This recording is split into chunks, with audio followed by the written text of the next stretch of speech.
Briefly highlight the importance of the agriculture sector in the socio-economic development of the country, and then we will move.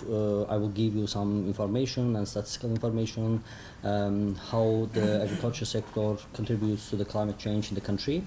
First of all, the agriculture sector contributes only a relatively smaller share in the GDP, overall GDP formation. This is 6%. But on the other hand side, this sector employs 36% of the labor force in the country. So it says that this is relatively very important in terms of the social issues. That's why from time to time we have to be a bit careful when we are moving from this poor financing to the green financing in the agriculture sector. So the another important statistical information is that this sector contributes around 15-20% in the carbon footprint in the country, which is also the very important sector after the energy sector.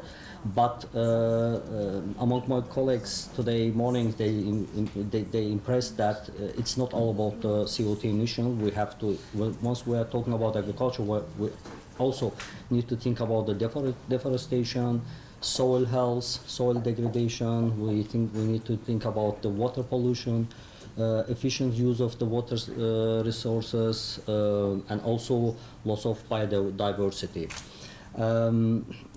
We had some, I mean, as a think tank organization, we are cooperating with different international organizations, and we are trying to kind of estimate what will happen in the future if we don't do anything in the agriculture sector. So basically greening the sector, also the finance. So it's expected that growth are projected to increase by up to 70% by end of the century if we don't do anything in the country.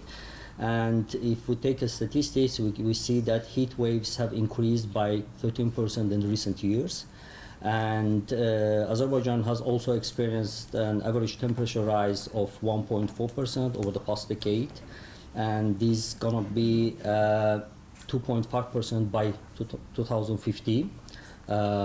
This is another interesting projection. The water resources are also under stress, so with 50% reduction over the past 2 decades.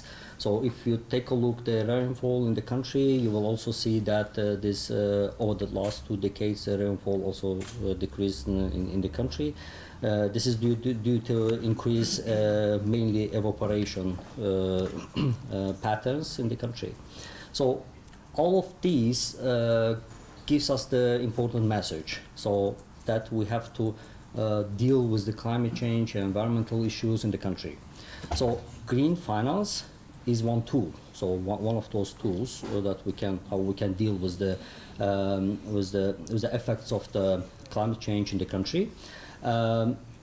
Within the green finance, I would like to highlight the green subsidies.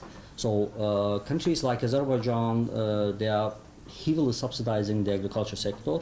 This is input subsidies, output subsidies, and so on. And we have to think about how we can make this, the financing the farmers a bit more greener. Currently in the country we have, as a Minister of Agriculture, we have started in this field to do something. So starting from the next year, we are trying to pay, we will pay per hectare payments. So basically it's already established the per hectare payments in the country. The farmers who grow the crop in the country, they receive the per hectare payments. But from the next year, we will pay additional money if the farmer uses basically the water saving technologies like installing irrigation systems, so modern irrigation systems. Those farmers will receive more financial support from the government side. We are hoping that this will lead to the better usage of the water resources. As I indicated, we are a water scarce country. The first, the second, this will lead to the better soil health. So we will also prevent soil degradation in the country. Beyond these subsidies program per hectare, the government also allocates one-time payments for farmers. So if you are a farmer, you want to build up your farming industry, so build up one food producing plant. So you can apply and you can get the money from the government. So there is a requirements for the farmers who want to start the business, start the farming. So they need to adopt modern education systems. They need to do everything in intensive way.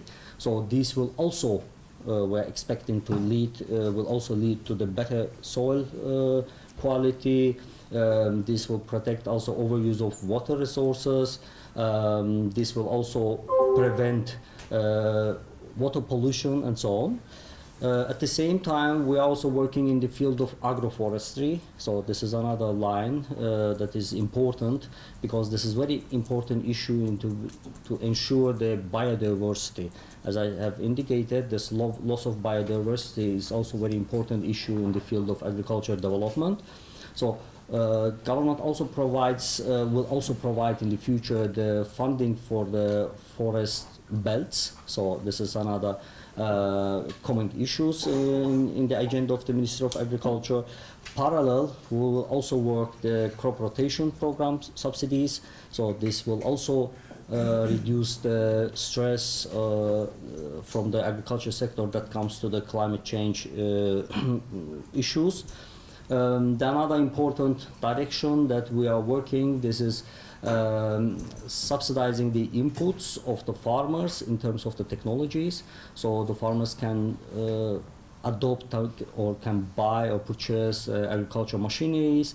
By buying these, the 40% of this machinery is paid by the government and 60% is paid by the farmers. So in the future we're trying to make to put some requirements that the farmers need to buy how to say more clean, so-called green technologies in order to produce their products. Overall, I would like, I mean, given the time limitation, I would like to stop my discussion here.